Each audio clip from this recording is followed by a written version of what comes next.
Hello guys, welcome back to my channel. Buzzbreak tricks muna tayo guys. Sa wala pang code, pwede nyo gamitin ang link dyan sa description.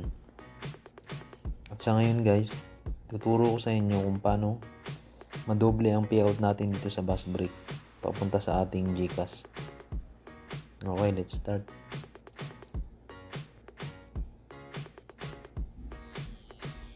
Open natin ang Buzzbreak. Pero bago ang lahat, collect points muna tayo guys.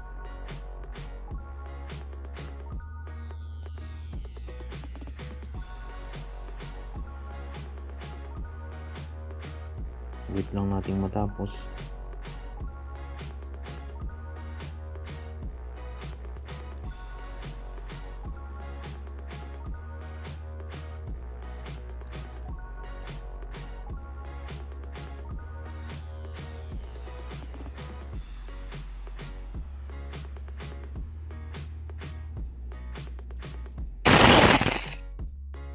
Ayun guys, nakakuha tayo ng 920 points.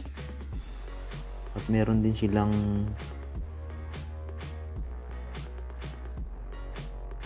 wheel dito guys kung saan pwede tayong maka-earn ng points.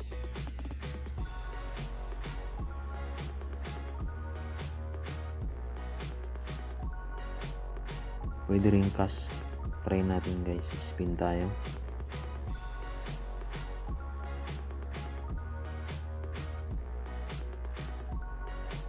Oh.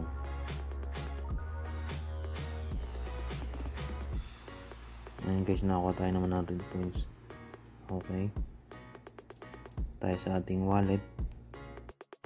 Ayun nga guys, meron na akong 2,078,030 points. Ito yung sinasabi ko sa inyo guys.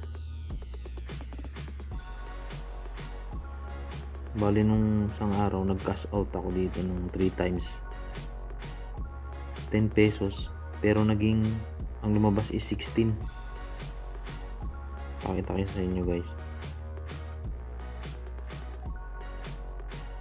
Bakit naging 16?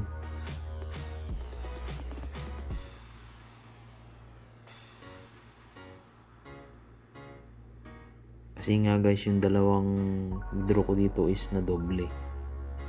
So kung paano na doble, ganito yun guys.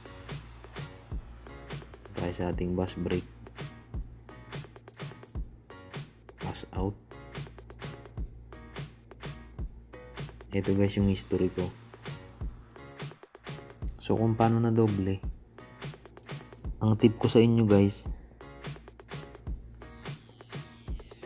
diba every week meron silang double reward. So ang gagawin natin, bago ang double reward nila guys, for example, every Friday yung double rewards, ang gagawin natin, magwi-withdraw tayo ng Wednesday. Kasi ang GCash, pag nag-withdraw tayo is within 48 hours bago dumating ang payout natin. Kaya ganun guys ang gagawin nating discard rito. At sa ngayon nga guys, hindi tayo makapag-cash out dito sa PayPal. Pakita ko na rin sa inyo yung laman ng PayPal ko guys, kung saan nakuha lang natin siya dito sa Buzzbreak.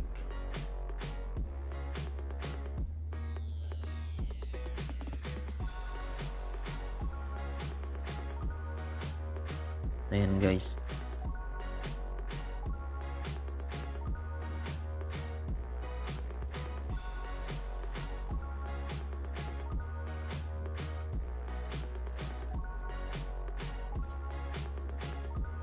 Ayan guys, karamihan dito galing sa Buzzbreak.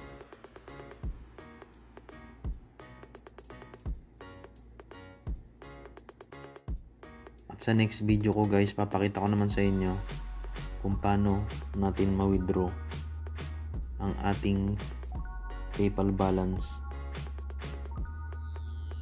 through our GCash.